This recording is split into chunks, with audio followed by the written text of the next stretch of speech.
Welcome into 49ers Access. My name is Sterling Bennett, and what a way to wrap up the 2024 NFL season for the San Francisco 49ers. They lose to the Arizona Cardinals 47-24, a complete and utter shellacking on the behalf of the Arizona Cardinals. It was kind of a surprisingly good game for 2.5 quarters. But outside of that last quarter, it was ugly down in the desert. There was some good things we'll get to, but otherwise, a pretty piss poor day by the red and gold out there in Arizona. And many of you are thinking, look, finally, the year's over. 2025 is ahead of us. New horizons are ahead. We have one more game to discuss before we can dive into the offseason conversations and Brock Purdy's contract talks and what's going to happen at pick number 11 this year. Yes, that is correct. The San Francisco 49ers have secured, with their Week 18 loss against the Cardinals, the number 11 pick in the 2025 NFL Draft. They also fall to 6-11 on the season, their worst record since 2020. And maybe even worse than all of those two things I already said, 1-5 against the NFC West this year. They were swept by the Los Angeles Rams. 2 games they could have very easily won. They were swept by the Cardinals. At least one of those games were winnable. And then the Seattle Seahawks they split with. This game was, let's be honest here. I told you I didn't care about it coming into it. It was a bunch of backups playing. You had George Kittle out there for one half. Fred Warner was gutting things out till the end. Nick Bosa was playing, but didn't do much. This was simply a, hey, get your backups some reps, see what the young guys can do kind of game for the San Francisco 49ers. And man, I can tell you this. This is the first show we're doing, I believe, in 2025, and I'm very grateful for the fact that we can put this year behind us because it was ugly. It was terrible. So many injuries, so many bad things. And you can see the best thing that may have come out of this year was me getting an autographed Brock Purdy, Deebo Samuel, Christian McCaffrey, and George Kittle picture behind me for my parents. And here, this Deebo Samuel, Christian McCaffrey, and Brock Purdy picture right here for Christmas. It's probably the best thing I got all year in regards to this team, but not a great game. On really both sides of the football, the offense played much better in the first half than the defense did. The defense looked atrocious. When you talk about Nick Sorensen keeping his job, being retained or being fired this offseason, yikes. I'm not sure this is the game you want to put on tape. Not sure if this is the game you want to go out of your rookie season with. It was brutal. So many miscommunications, blown coverages, and I get it. No Diamador Lenore. Mustafa gets hurt. Hufanga gets hurt in the first half. They don't return in this game. I hope they're both okay. You don't have Dre Greenlaw. Again, I get it. There's reasons as to say we had Rocky Sean out there. Yeah, Travaris Ward just had a bad year out there. You had Isaac Yiadom playing cornerback. Really, it felt like a Renardo Green show for a large part of the day, but it's one player of 11. It's not going to hold up very well. You had Tatum Bethune out there for the defense who made one really good play on the weak side coverage via almost Trey McBride touchdown. He was step-by-step with him, and whether or not he was the sole reason, he was a part of the reason as to why they didn't score a touchdown on that drive, albeit looking back, doesn't really matter when you see the final box score. But as Fluffy Ninja says here in the YouTube comments, and if you can, like, share, and subscribe, reacting to Week 18 for the San Francisco 49ers. Fluffy says this, on to pick number 11 and a new season full of potential for our beloved Niners. Can you say hi to my wife, Yoli, listening for the first time? Thank you. Yoli, how's it going? Hope you had a great Christmas and a great New Year. And yes, Fluffy, thankfully we can put this year behind us. I am so thankful we can put this year behind us and move on. I think I speak for every Niner fan when I say this. Whew. Thankfully, it's over. Thank God we can move on with our lives. And while, yes, it's a wasted year, if you want to call it that, it's a lost year, 100% I agree with that. Thankfully, we can put 2024 behind us and move into 2025 for the better. That said, We do have to talk about this game itself. The defense didn't play great, 47 points, the most they've allowed all year. And if I'm not mistaken, like the most they've allowed probably since that Bills game in 2020, unless I'm wrong here. It feels like it's been a long time since a team almost scored 50 points against this defense. It feels like a long time. I am shocked it was the Cardinals of all teams without James Conner, but not a great day from Fred Warner. But again, broken ankle last week of the season, whatever. Nick Bosa was nowhere to be found today for this defense. I was hoping, hey, Nick, go out there and get a few more sacks. Nope, not a chance. The Niners pass rush was non-existent. If there was a game you point to and say, hey, you got to find some more edge rushers that can actually get to the quarterback and win 1v1. It is this game, and you have to get Nick Bosa some help. Leonard Floyd didn't do much, although to give Leonard Floyd credit, he played until the end. The effort was there all day. He didn't give up. He didn't quit. But a lot of my, I guess, takeaways of this game were on offense for this team. Obviously, Brock Purdy did not play. As Jim Everett the Great said, Jimmy G showed he's better than Brock Purdy today. If you didn't know, Jimmy Garoppolo did start for the Rams today. Did they win or lose today? I'm pretty sure they lost today, but let me check right now. What did the Rams do today? They lost 30-25 to the Seattle Seahawks. Well, that's all I can say there. I don't think Jimmy G's done anything in his career to prove he's better than Brock Purdy. That's just 3 years of Brock Purdy starting as a Niners quarterback. But a lot of my takeaways were the offense. Bobo says here it's all over for Dobbs. Failed at securing the number 2 quarterback job and a starting job next season like Sam Darnold. I don't think Joshua Dobbs was ever going to get a starting job next year like Sam Darnold, like Baker Mayfield got when he left Carolina or left the Rams later in the year once he got traded. He never really felt like a reclamation project for Kyle Shanahan. In fact, he feels like a better number 2 in this offense. And I'd be totally open for him to return next year to San Francisco, albeit I think Matt Mayoka said it's not going to happen. But I'd be okay with that. I think Joshua Dobbs today proved exactly who you want your backup quarterbacks to be. And maybe not exactly, but maybe showed you more in regards to what you want your backup quarterbacks to be. And I'll agree with you, Bobo, that Joshua Dobbs didn't do himself any favors in that second half. He had the one pick early, then he fumbled late and threw a pick late.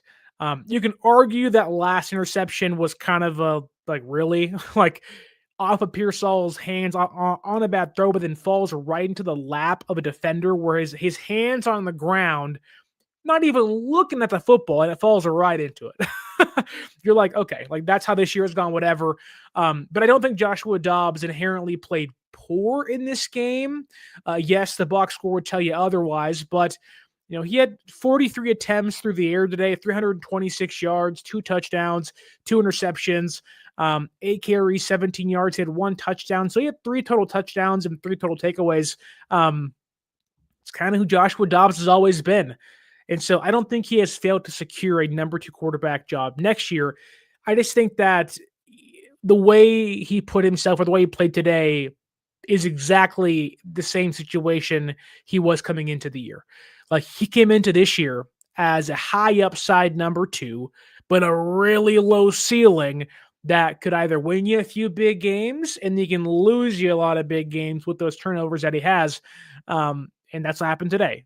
This first half was really close. It was 20-17, and really it shouldn't have been 20 at all. They allowed a field goal with 16 points left in the first half. What's that about? Like, the defense was so bad today, and maybe there's you can pinpoint a reason to in the all 22 tape and stuff. I don't have that yet. Honestly, I don't even care enough to watch it after this game. I can care less with the way this team played today. But Joshua Dobbs, I thought Dobbs in that first half was accurate. He was precise. He was moving in the pocket. He was making plays with his legs. He was throwing receivers open. He was hitting open receivers. It was like, yes, yes, yes, that is a backup quarterback. That's a number 2 quarterback in the NFL with some high upside. And, take this and, what if this game meant something for San Francisco? What if this game was a win in your in situation?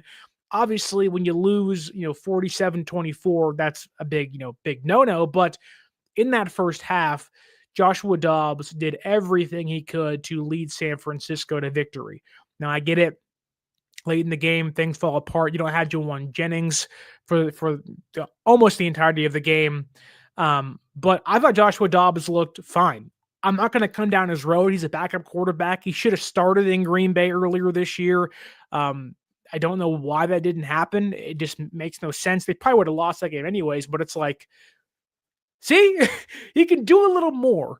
Yet the fan base was like pushing back, like, why is Brandon Allen starting? And then certain people that cover the team were like, well, Brandon Allen makes more sense. And you're like, no, he doesn't. Like, Brandon Allen is a far worse quarterback. Now, yes, the ceiling is lower and maybe the floor is a little higher, but I'd rather see what Joshua Dobbs did today compared to what Brandon Allen can do. He hit Pearsall deep towards the left sideline, kind of floated it, a little underthrew it, but it was still there. He was precise, hit it over the middle a lot today. Like, there was so much to like from Joshua Dobbs in that first half. Second half, though, it was like a whole different quarterback and a whole different story. It was like you were watching Trey Lance out there. You're like, oh my God, what the heck happened? I'm not talking about today's Trey Lance. I'm talking about rookie preseason, against the Cardinals, Trey Lance. Like, oh my God, like what? No, he can't be playing out there. And it's no knock on Trey Lance, but still, like, he just looked lost for a lot of it. And, again, getting the ball knocked out, throwing a pick, it's just like, oh, like, those are the plays you can't make. But to be fair, I didn't really want to win this game anyways. Like, this game meant nothing to me. Maybe it meant some of the players to give those guys the respect that gutted it out. But the biggest takeaways today was Jauan Jennings and Ricky Pearsall. Jauan Jennings, who did not reach 1,000 yards on the season due to being called for back-to-back personal fouls on consecutive plays. It did seem like there was, like, Jauan was like, you know what, I'm bored. I'm going to go out there and cause some havoc, and I'm going to wreak some havoc on these defensive backs, because that's just who Jauan is. Jauan is someone that just wants to watch the world burn at times. And it's a great thing to have. It's a great mentality to have as if your receiver going to block a defensive back. And the first call where he tosses Sterling Thomas, the fifth, to the ground, and that kind of creates a scrap and his helmet comes off, whatever, penalties, offset. The second one, though, like, if you go back and watch that play, Jennings does absolutely nothing after the play. Like, they penalized him for the previous play. Like, had that previous personal foul not happened, Jauan would have not got flagged. But because he was already flagged once, they saw the physicality he was playing with, he was amped up. Boom. On a play against Sean Murphy-Bunting, where he did absolutely nothing wrong. It was a physical block. As soon as the play was over with, he stops. He stops. He's on his back like, help me. Like, Murphy Bunting did everything after the play. They both get ejected. And yes, Bobo, as you say here, they should give Jennings his bonus anyways. Yeah, and I think they will. He's 25 yards short, 975 yards this year. Like, how do you not reward a player like that? And San Francisco has a history of, having a, doing right by their players. I always go back to the story. I think it was 2019, maybe it was 2020, where Richard Sherman was like 20 snaps away from reaching an incentive mark, and they were like, just give it to him anyways. He's been great for us. I'm not going to be shocked if we learn that Jauan gets some money no matter what. Now, funny enough, he'll probably get fined for the penalties more than his actual incentive is. So it may not matter when it's all said and done, but ultimately, Jauan deserves the incentive. He's been great all year long for this team. He has been this team's receiver number one the majority of the year. And, without Deebo Samuel for some games this season, and really it's felt like no Deebo Samuel all year long with how bad he's played, it has been the Jauan Jennings and George Kittle show. And it really goes to show how much work they put in and what it means to be there in the offseason every single day. I was there this past training camp, this past OTAs. Jauan Jennings was there every single day. No days off. He was out there every single day getting reps with Brock Purdy and the other quarterbacks, and it shows. It shows. Now, I'm hoping that same thing can carry over for Ricky Pearsall, because Pearsall this year, obviously he got shot in the chest. He lost the entire offseason program due to a shoulder injury that happened off the field. But and you even had some people during the year, like in recent weeks, that were like, is Ricky Pearsall a bust? And it's like, why are we asking this question? Why are we asking, like what is going on? Like, the dude got shot in the chest. I get it. He's a first round pick and a 31st overall pick, and maybe he wasn't the player you wanted them to take. Cooper DeJean was still there. Plenty of other players. Ladd McConkey was still there. I totally get that. We all have our certain guys we like and whatnot, and you can argue those guys fit this team better. I totally get that too, but the conversation around Pearsall hasn't been toxic, excuse me, but it's been disappointing. Now, unfortunately, this fan base, not all of you, but some of you, you know who you are, tend to take things to the extreme continually. And there is like no grace rewarded to a player that literally had a bullet hole almost hit his heart. Like, hit him right in the chest. And it was like, nope, he stinks. He's a bust. He doesn't have 1,000 yards. You see Brian Thomas Jr., you see Ladd McConkey.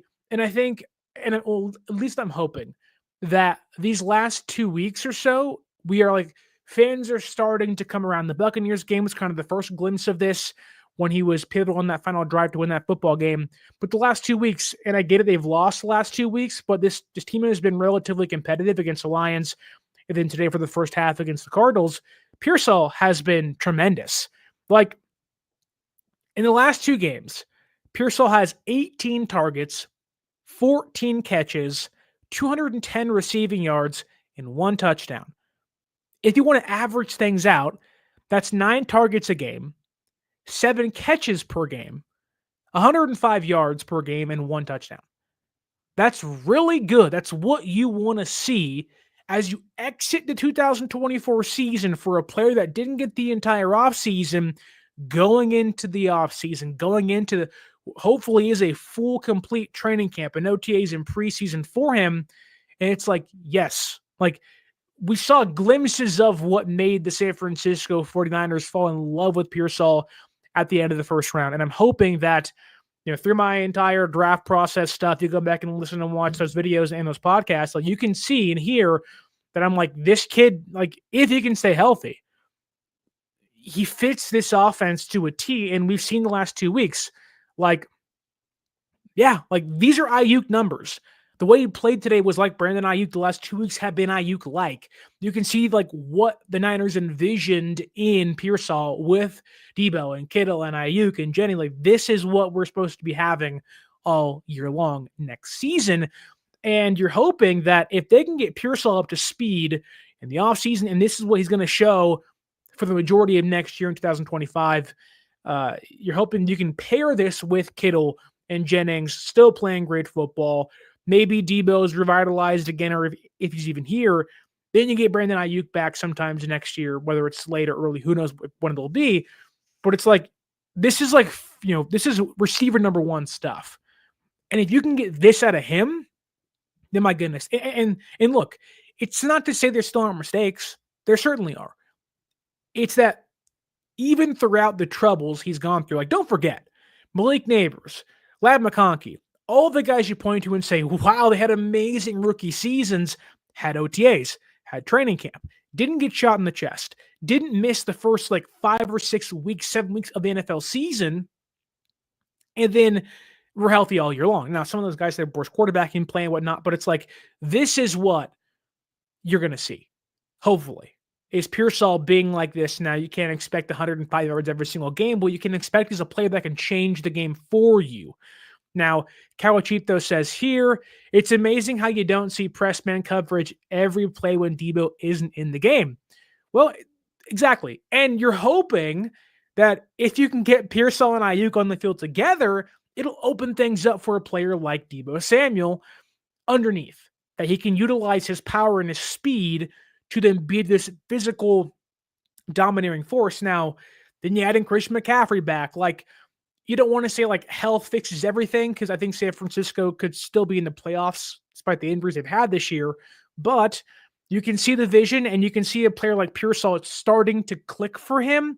And if it starts to click now, man, like, I'm not saying he's going to be this top 5 receiver, but like, you can see that there is greatness in Pearsall. And I get the Cardinals aren't a great defense, but if it clicks now, coming into next year, like this past year was start, stop, start, stop, start, stop for him.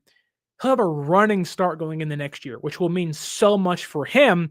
Because if they could pay Brock Purdy, get him locked up, if they choose to do so, he gets like 3 months, 2 months of just him and Purdy on that practice field, gaining chemistry and getting things right. Already knowing the offense, knowing the ins and outs, where to be, where to not to be, how to help the offense out. It's really, really, really great to see Pearsall kind of pick up as the year ends in 2025. A really great way to end his season after how bad it started with the preseason injury in training camp and then getting shot early in the year. And yes, Kyle Cheap, do I get it? Debo's washed.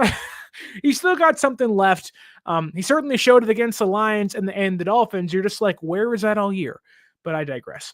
Fluffy Ninja asks here, with the 11th overall pick, what do you think the team will do? Well, to be honest with you, Fluffy Ninja, I have not gone into any draft content yet. I haven't even looked at the draft just yet. I know this year's draft is not a great class for centers, so cross that off. My eyes and ears are kind of dragging me to the edge rusher position. I think 11 is a little too rich for a guard. Maybe they can trade back and get some more picks and give themselves room to maneuver. I'll tell you what they don't need. That's a receiver or a quarterback or a tight end. But that said, I don't know what their motto will be. Like what's the plan? Because last year it was let's accumulate 2 receivers and a running back and let's get weapons. Is that going to be the same? I certainly hope not. Like we've talked about this year a lot, doing what the Chiefs did. The Chiefs lost against the Bucs in the Super Bowl, like 31-9. Got just annihilated by them. They went back to the drawing board, signed Joe Thuney, drafted Creed Humphrey in the 2nd round, then drafted Trey Smith in the 6th round. All 3 of those guys this year didn't give up a single sack all year long, had PFF pass blocking grades above 70, which is well above the average mark for offensive linemen. So I'm hoping, with what San Francisco can do this offseason, I'm hoping it's edge rusher 1st round, get back to the trenches, hoping it's not Solomon Thomas or Javon Kinlaw like at 11, but and maybe it's a defensive tackle. Like you have to get back to the trenches on this team. Like Ronaldo Green is phenomenal. He's a star. Green this year, he's broken up 12 passes. It's the most by a rookie since 2000 as a Niner. Like it's been 24 years since this team has had this great of a rookie cornerback in San Francisco. Green's legit. You have Lenore, you have Mustafa. Whether it's Brown or Hufanga, you're figuring things out on the back end. You have Warner, you have Winters, maybe Greenlaw's back on the cheap deal. Who knows? But what's more important is you can help all those guys out, the other 7 guys out, by fixing the defensive line. The Cardinals' offensive line, albeit is better than it has been in previous years, have rookies all over the place, right? Have young players everywhere. Bosa couldn't get home. Collins couldn't get home. Floyd couldn't get home. Grossmonte, like no sacks today. None. And a lot of that is due to not being able to win 1v1, and it's not being able to get pressure up the middle and force those guys to the outside while Bosa and Floyd eat up on the outside. So whether it's an edge rusher or defensive tackle, I really think that it would behoove this front office to look at the trenches on the defensive side in that first round. But that is my not looking at the draft class as a whole just yet. Maybe that changes the next few months or so. The draft's in April, so we have 4 months to figure this thing out and kind of make a plan heading into the NFL draft this year. Kawachipto says, going back to the quarterback conversation in regards to backups, what's everyone's obsession with Tanner Mordecai? I don't know. And I get there is, well, maybe I do know, but I get he's young. You want to see the young guys play. He's more mobile than Brandon Allen. Now, we have no idea what he looks like in practice during the season. Having seen him in training camp and OTAs, and a little bit during the preseason, obviously, he's fine. Like, he's there. He really feels like a journeyman that kind of bounces around from practice squad to practice squad every single year. I think a lot of the conversation stems from Larry Krueger in the preseason saying he reminds him of Brock Purdy. Now, I love Larry. He's a friend of mine. We used to work together. It's no knock on him, but it felt like a little bit trying to get ahead of the curve again. And I was like, no. Having watched Mordecai, it's like, I don't think he's on that level. But again, all due respect to Larry and the guys over there on the Krug show, like,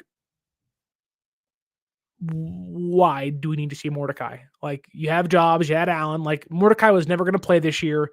And if we're being honest, like, really isn't good enough to play. Like, you could argue that he could have been cut.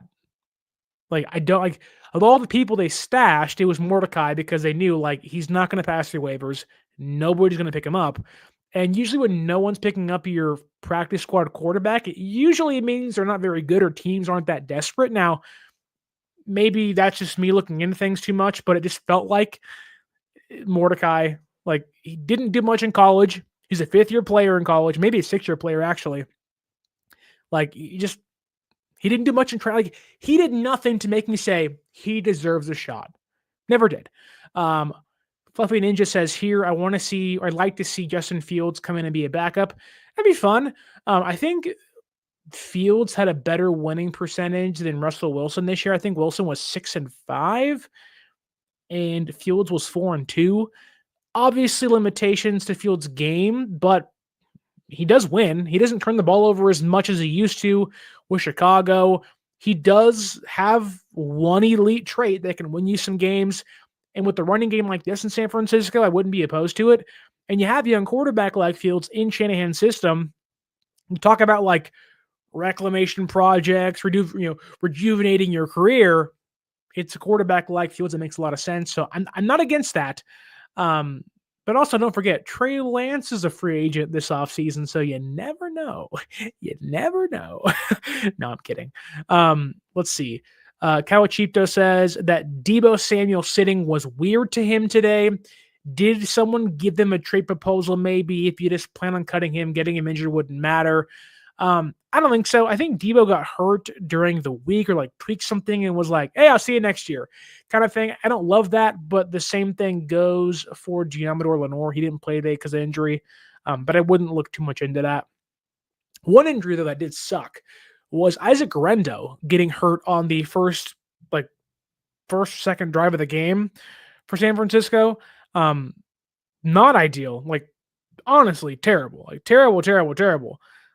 If I can find the tweet or if there's an update from Kyle Shanahan, like, here, let me see if I can bring it up really fast and let's see if there's an update thus far. Because the way it looked like it was an ankle, it got bent backwards and it was an ankle. Shanahan says here they'll get more tests on Monday. Looks like an MCL sprain. So that's not too serious. You have the off season, whatever, move on. But it's like, I don't know, like he'll get more tests tomorrow.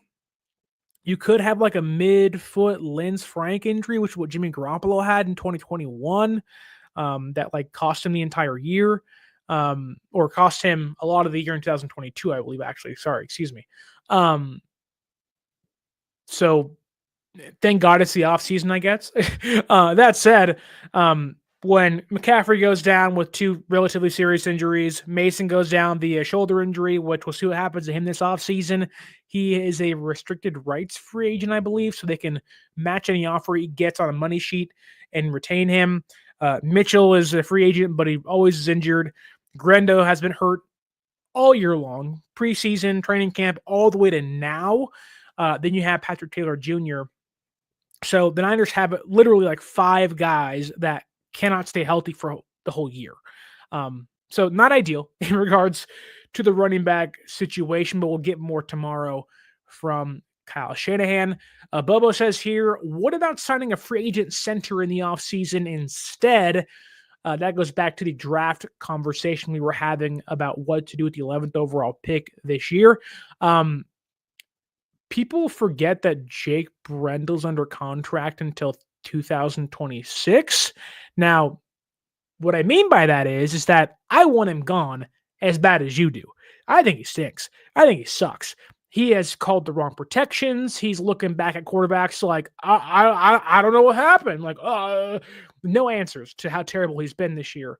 That said, it feels more likely they are hoping that they can figure out the left guard position, whether it is Spencer Burford or Ben Barch or a draft pick. Maybe John Feliciano comes back and Pooney moves over. Well, we shall see what happens with that, although it's unlikely Feliciano does return this year. But maybe he wants to get back after the injury he had. And I think they want to have Nick Zakelj and Drake Nugent and Brendel fight for that center job. But I will tell you this. There is a very, very, very strong possibility we are sitting here with Jake Brendel starting at center next year. I hate that. I don't love that. But reading tea leaves and just seeing how the contracts are all set up, they cannot get out of that contract, at least for one more year. So I would not be shocked to see Brendel starting at center next year. Now, I'd want to get rid of him, but they just signed Matt Hennessy as well to a 2-year deal to play center, so maybe he's an option. He started for the Falcons in 2021. He was Alex Mack's heir apparent. Then went to Philadelphia, played some left guard, played some center. And when Kelsey, I think, was hurt for a game or two, but he didn't do much out there in Philadelphia. He's coming off an injury, so maybe that's an option for them. You know, that veteran center they love. Shanahan usually isn't one to draft a center. So I think it'll be a lot more. It'd be a lot more veteran options. Hennessy, Nugent, Zakelj, and Brendel, kind of that 4 kind of grouping we look at next year. I do want to talk about, in my notes here, talked about Pearsall, talked about Jauan Jennings. The Niners defense today was pretty bad. Kyle Juszczyk, a 36-yard open touchdown. Good for Juszczyk. You see what he walked in wearing today? His wife made a George Kittle jersey vest. Kittle wore the Juszczyk one. I was like, hey, last game of the year, do what you want. Looks pretty good. Obviously, Christian's very talented in her fashion adventures. But I also thought, like, I was watching the defense today, and I thought Fred Warner looked slow and tired, which I don't blame him for feeling that way or looking that way. He got carried by Trey McBride on one play, and I was like, oh, that's weird. Then D. Winters blew a coverage on a McBride, big chunk play. Warner got beat in the back of the end zone on the right side on a McBride touchdown. Trace Ward got burnt by Marvin Harrison Jr. for what seemed to be the game-sealing touchdown when they scored 40, and they scored 47. This is Brendel's contract via Calachipto saying if you cut him pre-June 1st, it's a $2 million cap hit, and it's a $1.5 million savings. That doesn't wow me. It doesn't move me. I think they're more likely to keep him. I get it. Like $1.5 million can get you 2 players, maybe give you some practice squad players, fill out your roster. But I have a really, really, really strong feeling that they are going to hold on to him next year. Like, really hold on to him next year. This via Josina Anderson right now, though. Multiple high-level personnel folks around the league are talking about monitoring the Titans GM job. If you don't know that, That is Rand Carthen, former Niners executive. He might get fired. Might as well bring him back to San Francisco. Kyle Juszczyk also today said he did consider the idea that today was his last game with the Niners, but he really, really hopes that that's not the case. He has 1 year left on his deal after taking a pay cut last offseason. He says he's still playing at a high level and will play elsewhere in 2025 if he does not return. They got to bring Juszczyk back, right? How do you not bring Juszczyk back? He means so much to the running game and what he's done, but it's the money. It's the money. If they're cutting Deebo Samuel and cutting Javon Hargrave, it's all about the money in regards to who they can keep and who they don't keep. Man, oh man, oh man, oh man, oh man. A lot of things are going to happen this offseason. I was writing an article today on theheavy.com about how do you fix the San Francisco 49ers. I was going through offensive line and defensive line. And I got to the end and I was like, I'm forgetting something. And then I looked back at my notes today and I went, oh, the special teams unit is still terrible. If there was one unit where you can literally fire everybody involved, you can fire the kicker, you can fire the punter, you can fire the coordinator. It is special teams. Clean house. Clean house.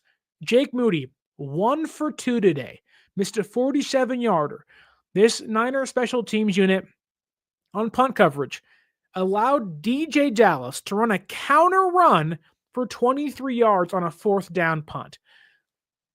I don't get it. But also I do get it because they're terrible. They're not good at all. And so it's understandable that they got to remake this thing. Like, people were talking about firing Nick Sorensen. Today wasn't his greatest outing as a coordinator, but like, I can forgive a lot of the mistakes he's made. What I can't forgive is Brian Schneider.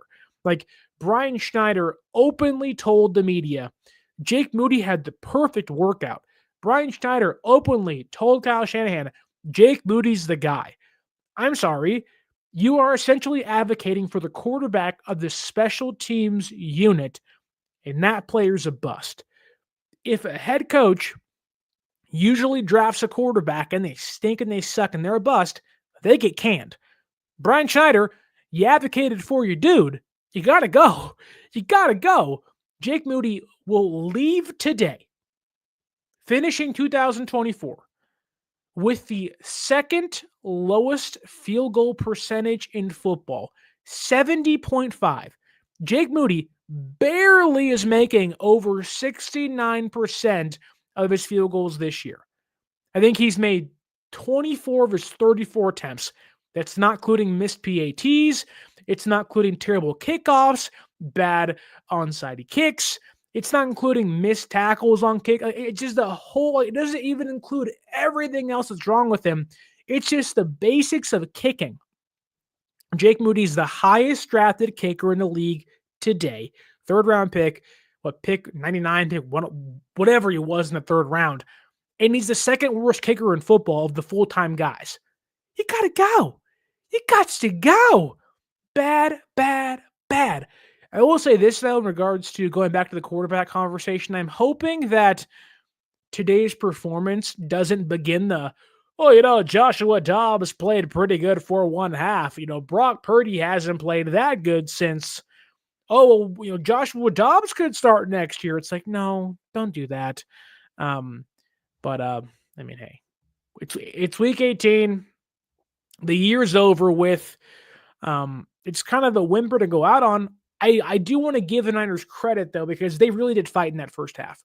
The Niners really fought in that first half, opened my eyes, and I thought they were going to come out just put in a stinker, give up, give in, and they didn't. They looked pretty good for a half of play.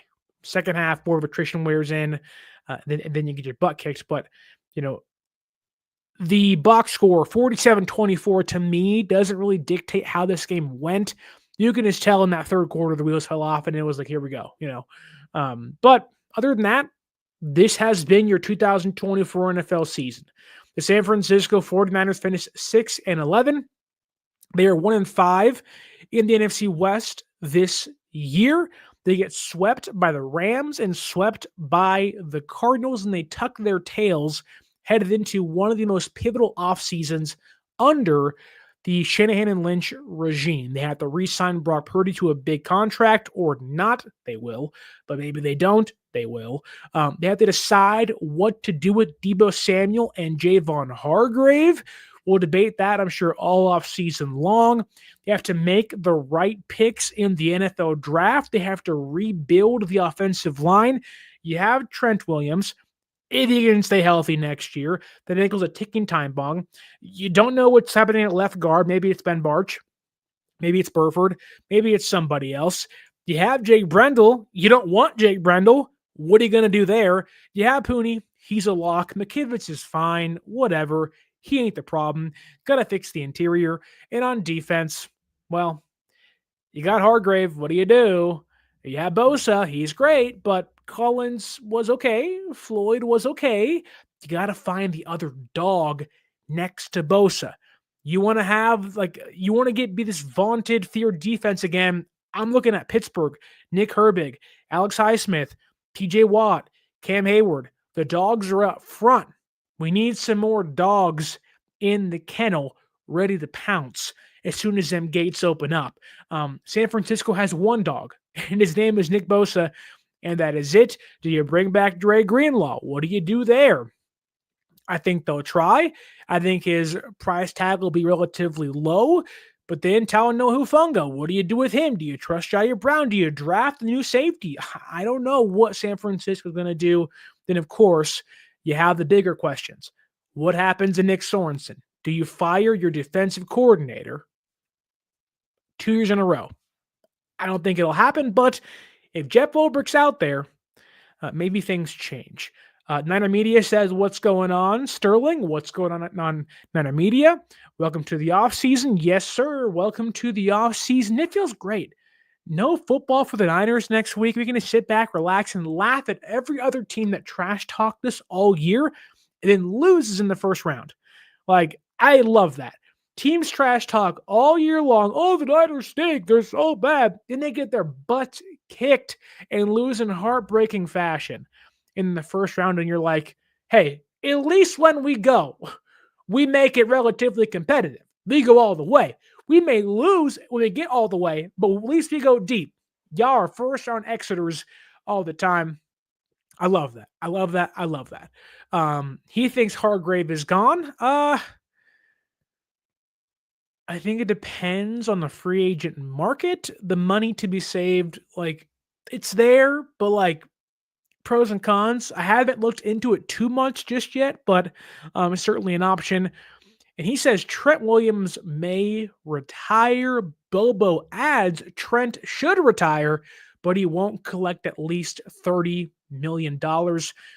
I don't think you force the team to redo your contract and then retire after 1 year. But maybe the loss of his kid and his ankle are like, hey, I'm good. Like, never mind, call it a day. Which then kind of hurts San Francisco further of like, oh crap, we got to get a left tackle now. But you have money to go out there and sign somebody maybe this offseason. Bobo says that they're glad we lost today. We got the 11th overall pick. It certainly helps. It's the highest pick they've had that was theirs that they didn't trade for since 2021.